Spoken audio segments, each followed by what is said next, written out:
nossa 25ª mensagem no livro de Atos dos Apóstolos, e hoje então um episódio vibrante, marcante, que mudou a história da igreja de certa forma, não só a igreja em Jerusalém, mas a igreja no mundo. Ela é influenciada por esse episódio que é a conversão do apóstolo Paulo, e nós vamos fazer a leitura então desses versos de 1 até 19, que vocês podem então ou acompanhar nas suas Bíblias. Eu sempre prefiro que, mesmo a gente faz assim uma preocupação com quem nos visita, com quem não tem acesso à Bíblia de ler ali, né? Mas é importante que o crente, ele tenha a sua Bíblia em mãos, tá? Para que você esteja acompanhando, para que você saiba que de fato está escrito na Bíblia, porque isso aqui é editável, mas a palavra de Deus está aí, você que tem que conferir. Enquanto isso, Saulo ainda respirava ameaças de morte contra os discípulos do Senhor. Dirigindo-se ao sumo sacerdote, pediu-lhe cartas para as sinagogas de Damasco, de maneira que, caso encontrasse ali homens ou mulheres que pertencessem ao caminho, pudesse levá-los preso para Jerusalém. Em sua viagem, quando se aproximava de Damasco, de repente brilhou ao seu redor uma luz vinda do céu. Ele caiu por terra e ouviu uma voz que lhe dizia: Saulo, Saulo, por que você me persegue? Saulo perguntou: quem és tu, Senhor? Ele respondeu: eu sou Jesus a quem você persegue. Levanta-se, entra na cidade, alguém lhe dirá o que deve fazer. Os homens que viajavam com Saulo pararam emudecidos. Ouviam a voz, mas não viam ninguém. Saulo levantou-se do chão e, abrindo os olhos, não conseguia ver nada. E os homens o levaram pela mão até Damasco. Por 3 dias ele esteve cego, não comeu nem bebeu. Em Damasco havia um discípulo chamado Ananias. O Senhor o chamou numa visão: Ananias. Eis-me aqui, Senhor, respondeu ele. O Senhor lhe disse: vá à casa de Judas, na rua chamada Direita, e pergunte por um homem de Tarso chamado Saulo. Ele está orando. Numa visão, viu um homem chamado Ananias chegar e impor-lhes as mãos para que voltasse a ver. Respondeu Ananias: Senhor, tenho ouvido muita coisa a respeito desse homem e de todo o mal que ele tem feito aos teus santos em Jerusalém. Ele chegou aqui com autorização dos chefes dos sacerdotes para prender todos os que invocam o teu nome. Mas o Senhor disse a Ananias: vá, este homem é meu instrumento escolhido para levar o meu nome perante os gentios e seus reis e perante o povo de Israel. Mostrarei a ele o quanto deve sofrer pelo meu nome. Então Ananias foi, entrou na casa, pôs as mãos sobre Saulo e disse: irmão Saulo, o Senhor Jesus, que lhe apareceu no caminho por onde você vinha, enviou-me para que você volte a ver e seja cheio do Espírito Santo. Imediatamente, algo como escamas caiu dos olhos de Saulo e ele passou a ver novamente. Levantando-se, foi batizado e depois de comer, recuperou as forças. Essa então é a passagem, é um pouco extensa a leitura, mas era necessário que fosse feita essa leitura para que os irmãos então compreendessem o que se passa aqui, e nós vamos então comentar um pouquinho a respeito.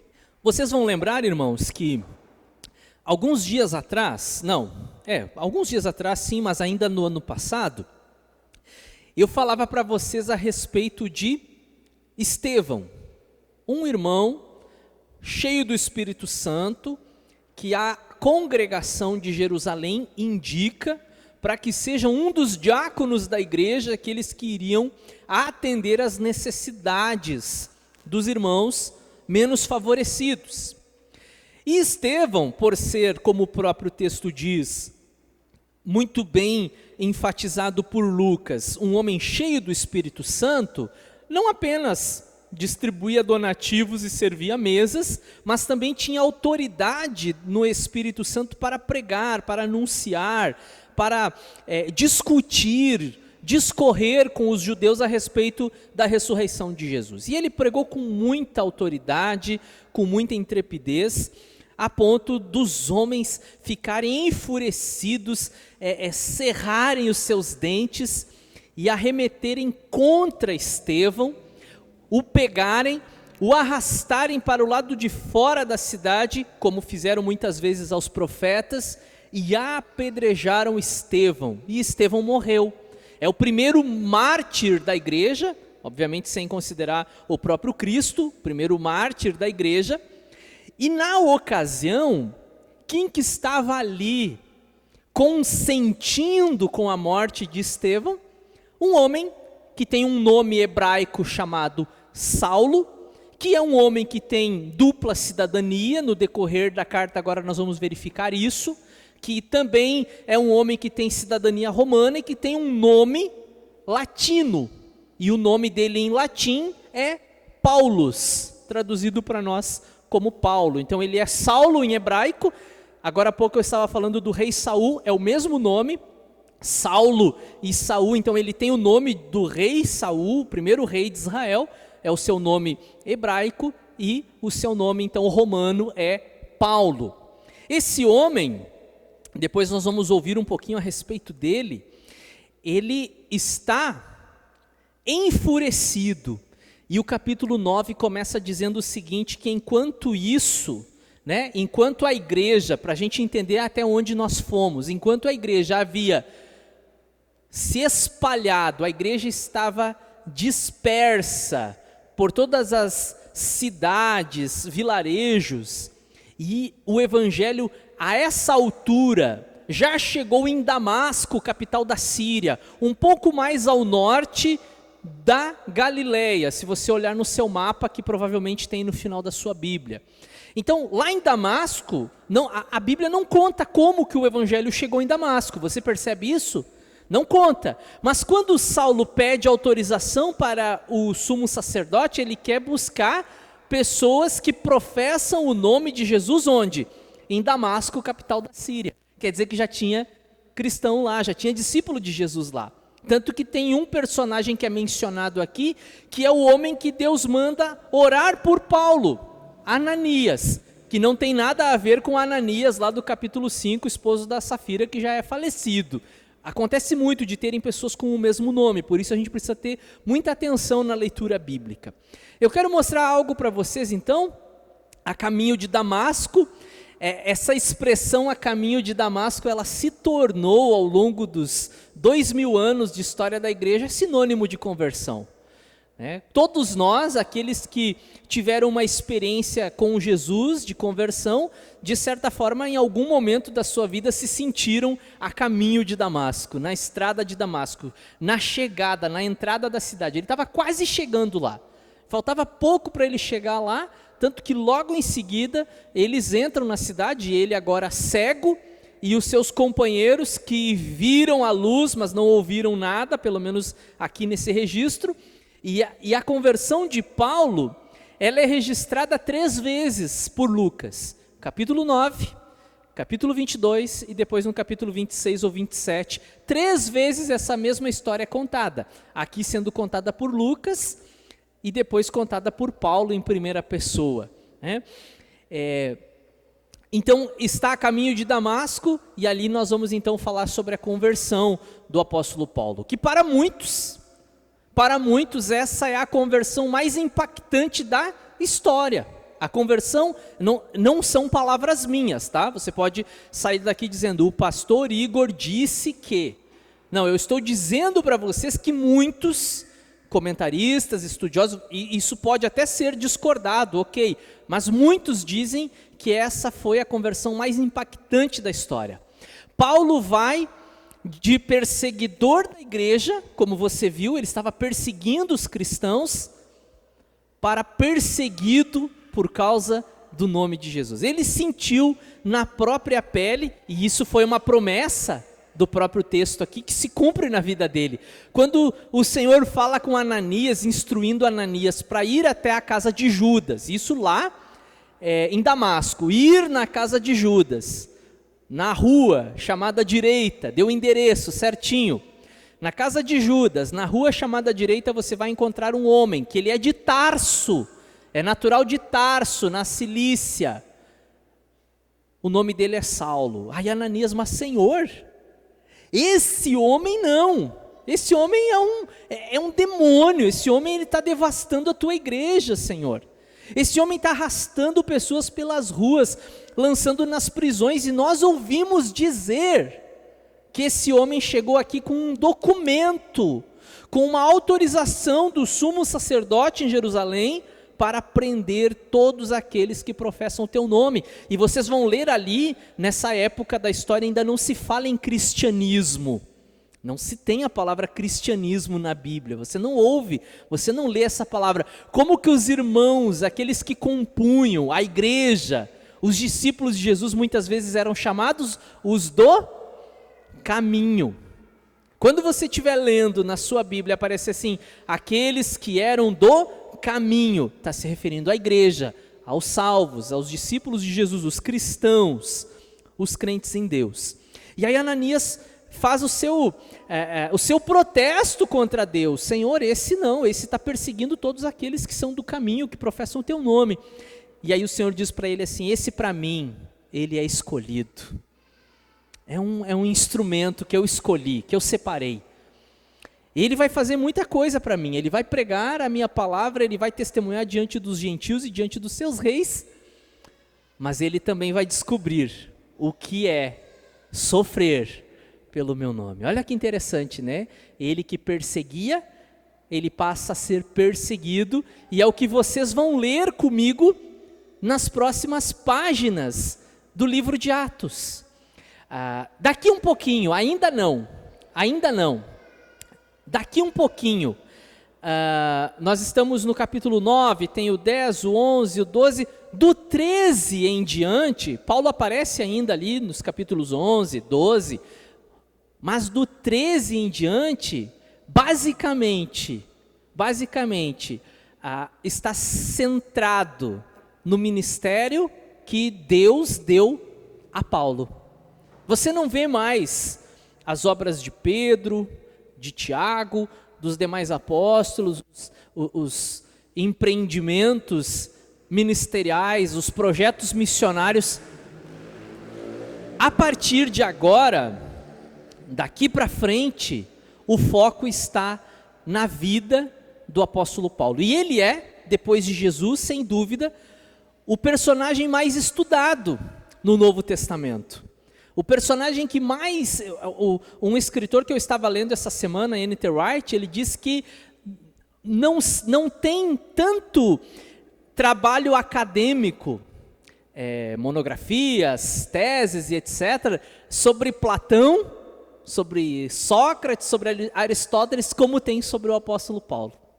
Tem muito mais sobre Paulo do que qualquer filósofo. Olha que interessante a influência dele, tanto na teologia, quanto também na filosofia, porque se estuda também a teologia, a filosofia paulina também. E aí, existem muitas sugestões de que ele bebeu também de outros filósofos, como por exemplo Filo, de Alexandria, e aí por diante. Mas o que nos interessa é o conteúdo bíblico, a interpretação que Paulo dá às Escrituras e a compreensão que ele tem agora daqueles textos do Antigo Testamento que ele já estudava desde criancinha. E ele mesmo diz que ele foi instruído por um dos professores de teologia mais importantes dos seus dias, que foi o Gamaliel, que nós já estudamos aqui, quando Gamaliel deu um conselho para o Sinédrio, dizendo, não matem os apóstolos, os discípulos de Jesus. Se essa obra é de Deus, se ela não for de Deus, se ela for de homens, daqui um pouquinho ela desaparece. Mas se essa obra aí for de Deus, nós vamos nos encontrar lutando contra o próprio Deus. Esse foi o conselho, e eu estava lendo isso também essa semana, passei uma semana estudando sobre Paulo, E é interessante quando a gente se dedica assim, que tinha coisas que eu não tinha aprendido, não tinha observado ainda. O Gamaliel, ele era da escola rabínica de Hilel, porque as escolas rabínicas, elas eram divididas por pontos de interpretação, como por exemplo, se nós fôssemos só dar um exemplo, hoje em dia você tem a teologia reformada, a teologia calvinista, e você tem a teologia remonstrante ou arminiana. Vamos supor que, né, a teologia judaica também estivesse dividida dentro de 2 métodos de interpretação. A escola de Hilel e a escola de Shammai. E é interessante que o Gamaliel, que é um discípulo de Hilel, ele tem uma visão mais flexível.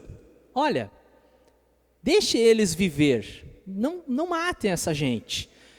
Vamos acalmar, gente. Aquela política da boa vizinhança, a turma do deixa disso. Não vamos matar eles. Se for obra de homem, desaparece. Se for de Deus, aí nós vamos estar lutando contra Deus.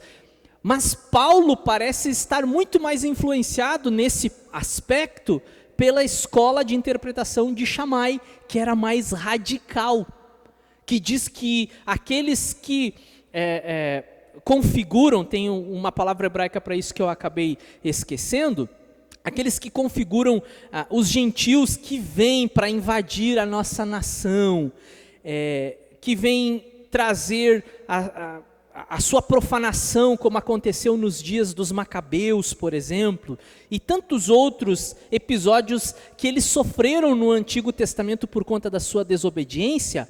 Agora o zelo pega Paulo de um jeito tão ardente, que da mesma forma como o Finéias, filho de Arão, lá no livro não me lembro se foi em Êxodo ou Deuteronômio, mas enfim, lá no Pentateuco, o Finéias, ele entra na tenda daquele homem que pegou uma mulher moabita e trouxe para dentro da sua tenda, e ele encrava a lança, matando tanto o indivíduo quanto a mulher, naquele zelo, de purificação do povo de Deus da nação. Parece que Paulo está diretamente influenciado por esse zelo.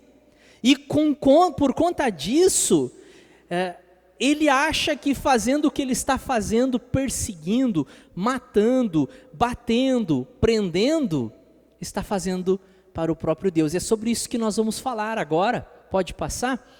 A religião convence o indivíduo de que ele faz o que faz em nome de Deus. E aí a gente precisa pensar um pouquinho aqui, quantas coisas são feitas, atrocidades que são feitas em nome da religião.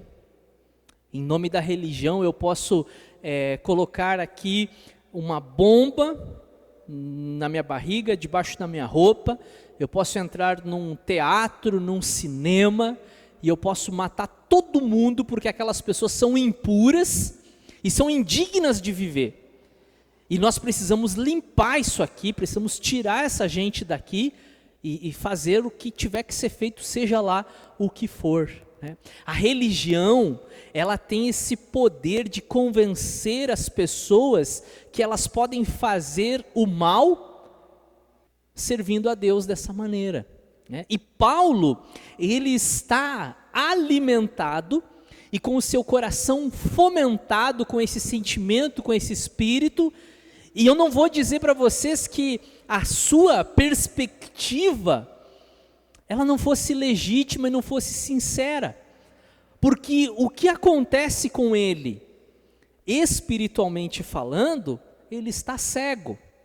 E o episódio na estrada de Damasco, acontece exatamente isso com os seus olhos, e parece que na pedagogia de Jesus está mostrando para ele que agora fisicamente cego, está mostrando para ele que antes ele já estava assim, só que espiritualmente.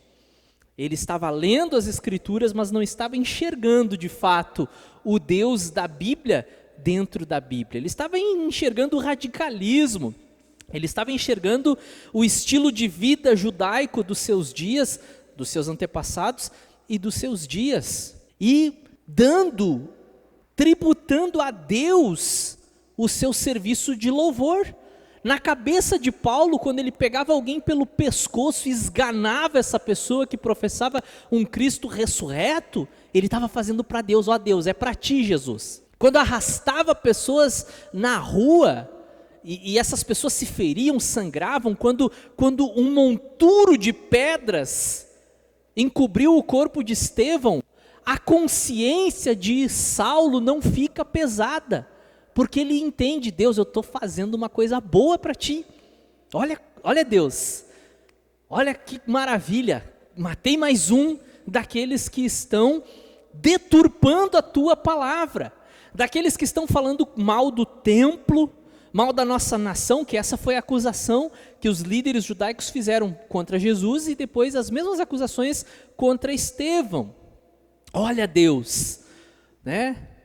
Eu estou aqui, olha para mim, eu estou fazendo uma grande coisa para ti, limpando, fazendo essa limpeza étnica aqui, né? Resolvendo o problema do falso ensino que está nascendo, que está brotando na nossa nação.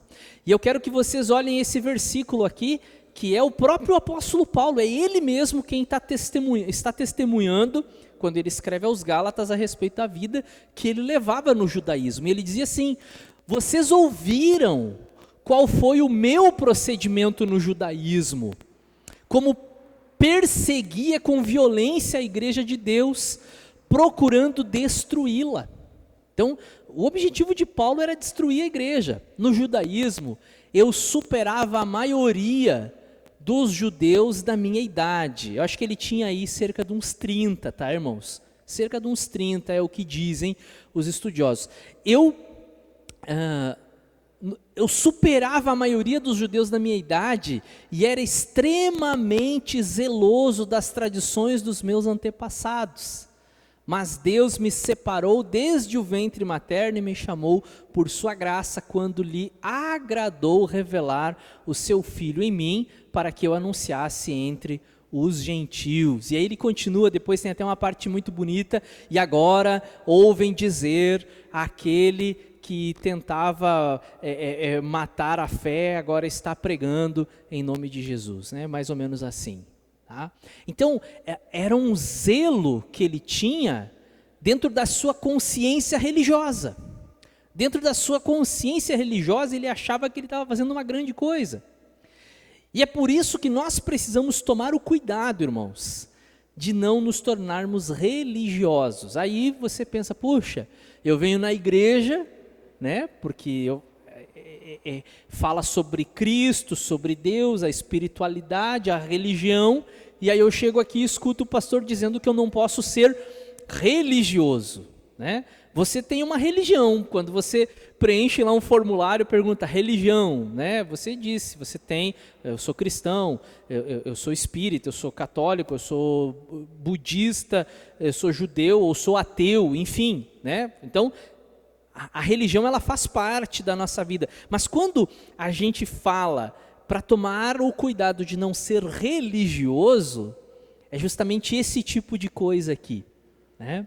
É esse tipo de coisa do radicalismo, de você achar que em nome de Deus você pode fazer qualquer coisa, né? A história da igreja vai mostrar que pessoas, irmãos em Cristo, tiraram a vida de outros irmãos em Cristo em nome da fé, em nome da religião, né? A gente fala isso com vergonha. A gente fala isso com vergonha porque não deveria ser assim. Não deveria ter essas páginas na nossa história.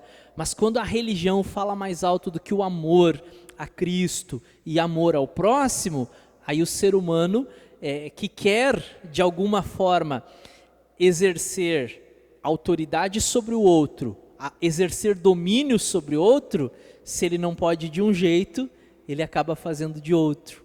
E a religião, ao longo da história, tem sido uma das maneiras de colocar o jugo sobre outras pessoas, né? Então o apóstolo Paulo, ele reconhece que ele tinha no judaísmo Os jovens da idade dele não eram tão radicais como ele, mas ele diz: eu superava todos da minha idade. Eu era extremamente zeloso nas tradições, extremamente zeloso nas tradições. Os detalhes, os pormenores, ele respirava isso no seu dia a dia. Volta no primeiro slide, faz favor. A religião convence o indivíduo de que ele faz o que faz em nome de Deus. Agora vamos para o segundo, que diz-nos: uma experiência baseada na justiça própria não é uma experiência de conversão. Aí você vê no texto um homem que, do seu jeito, entre aspas, ele ama Deus. Você não pode dizer que não amava Deus, né? Do seu jeito, e por isso que é importante a gente dizer assim, não é do meu jeito. Quantas vezes eu fui evangelizar alguém e dizer para essa pessoa que o único caminho é Jesus, dizer para essa pessoa que só tem um jeito de ser salvo, né, que só existe um Deus que é digno da nossa adoração, que não existem deuses, nem ídolos e etc e tal, só tem um jeito. Aí a pessoa diz assim: eu acredito em Deus, pastor, mas eu acredito do meu jeito, eu acredito do meu jeito. E salvação não é a receita de bolo, que, né, tem gente que faz de um jeito, tem gente que faz de outro, e no final o resultado dá certo também. A salvação não é a receita de bolo, que eu faço do meu jeito e o outro faz do outro jeito, né? O apóstolo Paulo, ele tinha temor a Deus, ele tinha zelo. Se a gente começar a listar aqui, eu só vou listar coisa boa que Paulo tinha: temor a Deus, zelo, amava as escrituras, lia diariamente, tinha reverência, que muitas vezes nos falta, reverência em relação à Bíblia, né? Mas onde é que está a conversão de Paulo?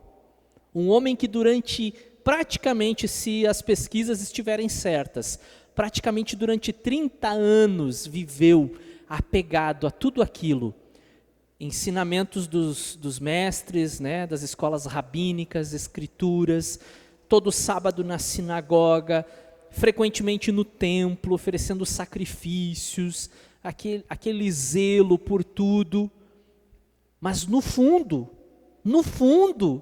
não é alguém que tem uma experiência de conversão, de salvação. Ele vive apenas o quê? A prática religiosa. E isso é um conflito muito grande para nós, irmãos, porque às vezes a gente acha assim: peraí, deixa eu pensar um pouquinho. Eu não fumo, não bebo, não me drogo, não roubo ninguém, não traio. Estou bem.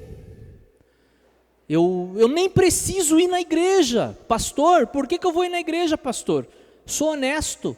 Pega o meu CPF aqui, SPC, Serasa, tudo bom, não faço mal para ninguém. As pessoas adoram dizer essa frase, né? Não faço mal para ninguém, não faço mal para ninguém.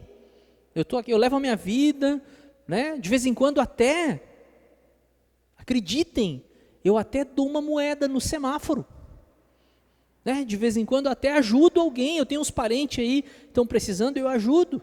Por que eu preciso? Se vocês olharem para a vida de Paulo, Paulo é alguém que, antes desse encontro traumático, mas ao mesmo tempo, né, que dá vida, antes desse encontro ele é alguém que vive a justiça própria, porque o judaísmo levava a isso, né? As regras, o cumprimento de leis, os preceitos, os mínimos detalhes, ainda mais que Paulo era fariseu. Era a ala mais radical dentro do judaísmo. Olhem comigo esse texto agora, que ele escreve aos Filipenses, também contando um pouco da sua história. Embora eu mesmo tivesse razões para ter tal confiança, se alguém pensa que tem razões para confiar na carne, ou seja, nas coisas que eu posso fazer, tá? Eu ainda mais. Aí ele dá a lista de tudo que ele tinha feito até aqui, né? Como judeu, aos 8 dias de vida já tinha sido circuncidado. Então, circuncidado no 8º dia de vida, pertencente ao povo de Israel, da tribo de Benjamim, verdadeiro hebreu, quanto à lei fariseu, quanto ao zelo perseguidor da igreja e quanto à justiça que há na lei, irrepreensível.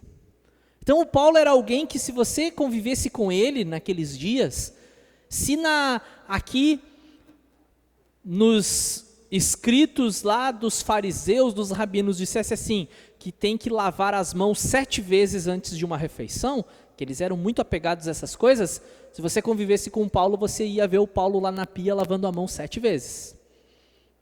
Se dissesse aqui que tinha que trocar de roupa toda vez que você fosse abrir o rolo da escritura para ler, em reverência às escrituras, você ia ver que Paulo ia no quarto trocar de roupa para poder abrir a Bíblia, que com a roupa suja não dava para abrir a Bíblia. Você não ia ter nada para dizer a respeito desse homem.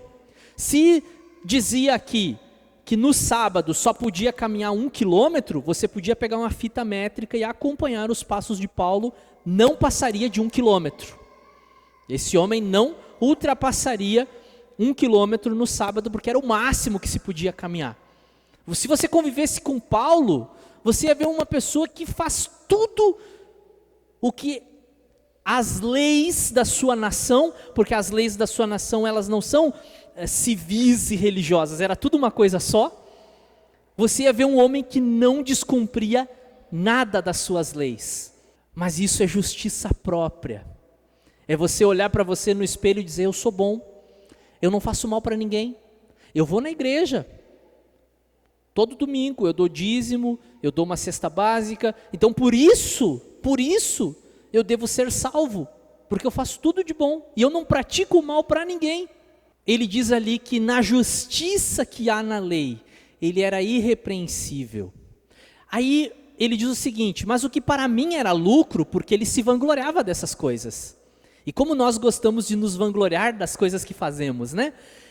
O que para mim era lucro, passei a considerar perda por causa de Cristo. Mais do que isso, considero tudo como perda, comparado com a suprema grandeza do conhecimento de Cristo Jesus, meu Senhor, por cuja causa perdi todas as coisas. Eu as considero, ele usa uma palavra forte aqui, eu as considero como esterco para poder ganhar a Cristo e ser encontrado nele, não tendo a minha própria justiça. Preste atenção, irmãos. Não tendo a minha própria justiça que procede da lei, mas a que vem mediante a fé em Cristo, a justiça que procede de Deus e se baseia na fé. E foi o que Lutero descobriu ao ler as Escrituras, não são as regras, não é o cumprimento de coisas, porque o justo viverá pela fé. Volta no slide ali, Thaís, por gentileza. Uma experiência baseada na justiça própria não é uma experiência de conversão.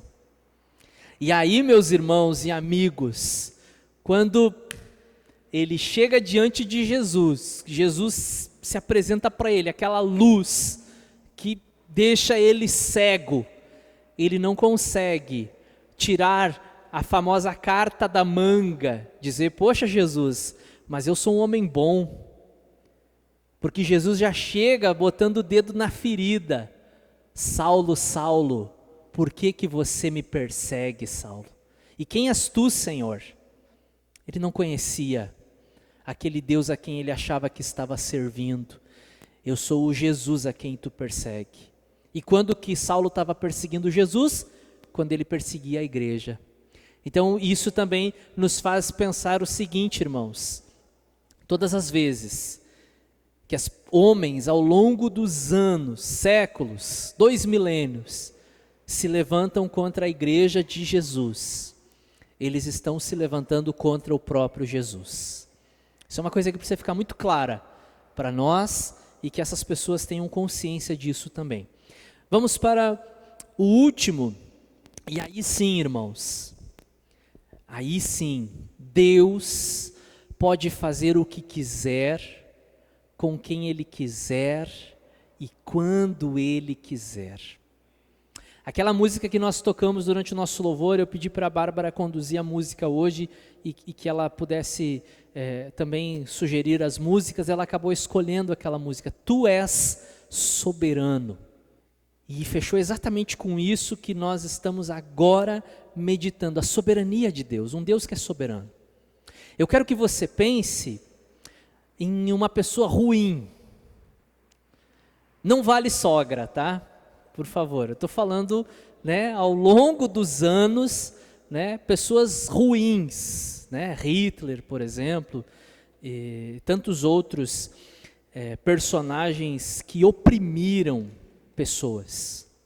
O que eu vou dizer para vocês, talvez para muitos será, pastor, mas é uma verdade bíblica. Deus pode transformar uma pessoa dessas.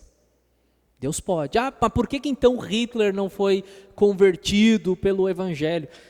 Tu és soberano sobre a terra, sobre os céus, tu és Senhor. Ele é soberano, irmãos. Não sou eu que digo para ele. E eu posso dizer para vocês que o Senhor, Ele faz o que quer, com quem Ele quiser e quando Ele quiser. E o exemplo de Paulo, a história de Paulo, irmãos, é um exemplo para nós hoje, que não tem diante de Deus um coração tão amargurado, tão endurecido, tão obstinado que não possa ser transformado. Não tem. Você já pensou, irmãos, você chegar em casa hoje e ligar a sua televisão, supondo, e você liga lá e está dando o finalzinho do Fantástico. Eu nem sei que hora que termina, mas eu estou só dando uma ideia aqui. E aí você pega o finalzinho do Fantástico, agora as notícias ao redor do mundo. Hoje, o imperador da China professou Jesus Cristo como seu salvador. O cara lá da Coreia do Norte declarou que agora ele vai aceitar a igreja na Coreia e que ele também vai ser um membro dessa igreja. Você já pensou uma notícia dessas? Para Deus ela não é impossível. Para Deus ela não é. Devemos orar sobre isso, devemos crer que Deus é poderoso para fazer, mas que está também nas mãos dele. Mas nunca diga, nunca pense, nunca guarde no seu coração: ah não, mas aquele lá não tem jeito, como eu já vi muitas pessoas dizer. Não, aquele ali não, aquele ali não tem solução, aquele não tem salvação. Tem. Para Deus tem, em Jesus tem, e é exatamente por isso que nós continuamos anunciando a palavra de Deus, porque existem muitos Saulos por aí, perversos, homens que usam talvez uma ideologia ou até a própria religião para prevalecer sobre outros, para tirar a vida, para realizar massacres justificados, guerras santas ao redor do mundo, mas Deus pode transformar essas pessoas. E aí, eu tenho mais um trechinho aqui do que Paulo também escreve aos Coríntios. Agora ele não está contando a história dele diretamente, mas indiretamente ele fala dele. Mas Deus escolheu as coisas loucas do mundo. Se tinha alguém louco, era Paulo. Maluco, queria matar todo mundo, mas Deus escolheu as coisas loucas do mundo para envergonhar os sábios, e escolheu as coisas fracas do mundo para envergonhar os fortes. Ele escolheu as coisas insignificantes do mundo, as desprezadas e as que nada são, para reduzir a nada as que são, para que ninguém se vanglorie diante dele. É, porém, por iniciativa dele que vocês estão em Cristo Jesus, o qual se tornou sabedoria de Deus para nós, isto é, justiça, santidade e redenção, para que, como está escrito, quem se gloriar, glorie-se no Senhor. Glorie-se no Senhor. Eu sei que muitas vezes a gente fala, irmãos, eu sei que a gente fala frequentemente: entregue sua vida a Jesus. Abra o seu coração, Ele quer falar contigo. Eu sei que a gente fala isso e acho até que deveríamos continuar falando, mas eu vou dizer para vocês, mesmo que o camarada não abra o coração, mesmo que o camarada diga não para Jesus, se Jesus quiser, Jesus traz ele. Se Ele quiser, Ele traz. Se Ele quiser, Ele pode dizer assim: eu não vou para Nínive, eu vou para Tarsis. Ah, vai, está indo já, aí ele vai, mas no caminho Deus pega ele e dá uma apertadinha nele. E ele diz, tá bom, eu vou para Nínive. Esse é o Deus soberano que nós cremos, irmãos. E aqui eu tenho um último texto, então, para mostrar para vocês, talvez tenha ficado até pequeno, não. Quando ele escreve a Timóteo, esse aqui é o último, aqui a gente já encerra a nossa pregação. Ele está aconselhando Timóteo, ele diz assim, eu dou graças a Cristo Jesus, nosso Senhor, que me deu forças e considerou fiel, designando-me para o ministério, a mim, que anteriormente fui blasfemo. Olha que coisa, né? Eu não era um cara bom, eu não estava lá fazendo, eu blasfemava, mas isso aqui se chama misericórdia, em outras palavras. Blasfemo, perseguidor, insolente, mas alcancei misericórdia, porque eu fiz na ignorância. Ele estava cego, irmãos, assim como muitas pessoas ainda hoje estão cegas. Fiz na ignorância e na minha incredulidade, contudo a graça de nosso Senhor transbordou sobre mim, juntamente com a fé e o amor que estão em Cristo Jesus. Esta afirmação é fiel e digna de toda aceitação. Cristo Jesus veio ao mundo para salvar os pecadores, dos quais eu sou o pior.